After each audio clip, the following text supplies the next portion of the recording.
আজকে আমি তেলাপিয়া মাছ দিয়ে ফুলকপি আর সিম একসাথে করে তরকারি রান্না করেছি। কপি আর সিমগুলোকে আমি সুন্দর করে কেটে নিয়েছি এবং মাছগুলোকে ভালো করে পরিষ্কার করে ধুয়ে নিয়েছি। এবার মাছগুলোকে হলুদ মরিচ লবণ দিয়ে ভালো করে মেখে নিব। তারপরে চুলাতে আমি একটি প্যান বসিয়ে দিয়েছি, ওটার মধ্যে একটু তেল দিয়েছি, ওটার মধ্যে ভেজে নিব। ওদিকে আমি ফুলকপি ও সিমগুলো ভালো করে কেটে নিয়ে পরিষ্কার করে ধুয়ে নিয়েছি।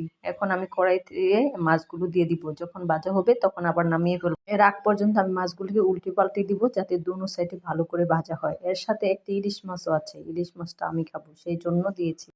আসলেই শীতের সবজির কোনো তুলনা হয় না। শীতের সবজি রান্না করতে আমার ভালো লাগে, খেতেও খুব ভালো লাগে। এবার মাছগুলো আমার ভাজা হয়ে গেছে, আমি এগুলোকে নামিয়ে নিব। নামিয়ে নিয়ে আমি যে কেটে রাখা কপি ও সিম সেগুলো প্যানে দিয়ে দিব। ভাজা মাছ দিয়ে সবজি রান্না করলে খুবই মজা হয়।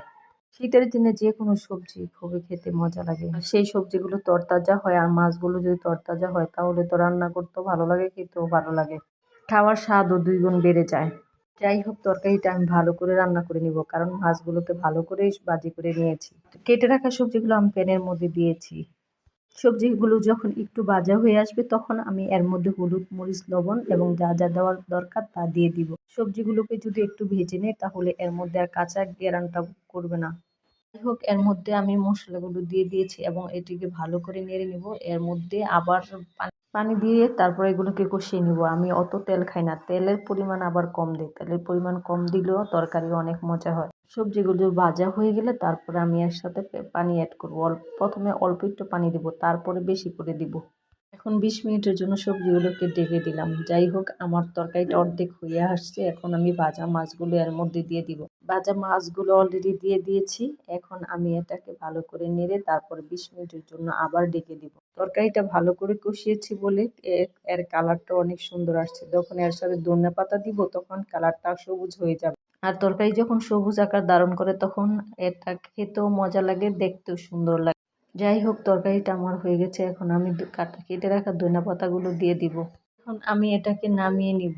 আর একটু ধনেপাতা দেওয়ার পরে যখন ধনেপাতাটা একটু অল্প একটু সিদ্ধ হয়ে যাবে তখন আমি এটাকে নামিয়ে নিব।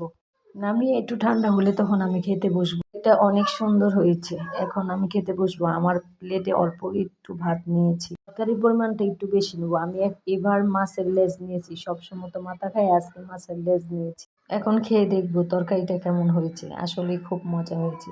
যেই তরকারি দেখতে ভালো লাগে সেটা খেতেও মজা লাগে। আজকের তরকারিটা অনেক বেশি মজা হয়েছিল, তাই আমি একটু বেশি করে নিয়েছি আর মজা করে খাচ্ছি। মাছ ভাজাটা অনেক সুন্দর হয়েছিল, তাই মাছটাও অনেক বেশি মজা হয়েছে।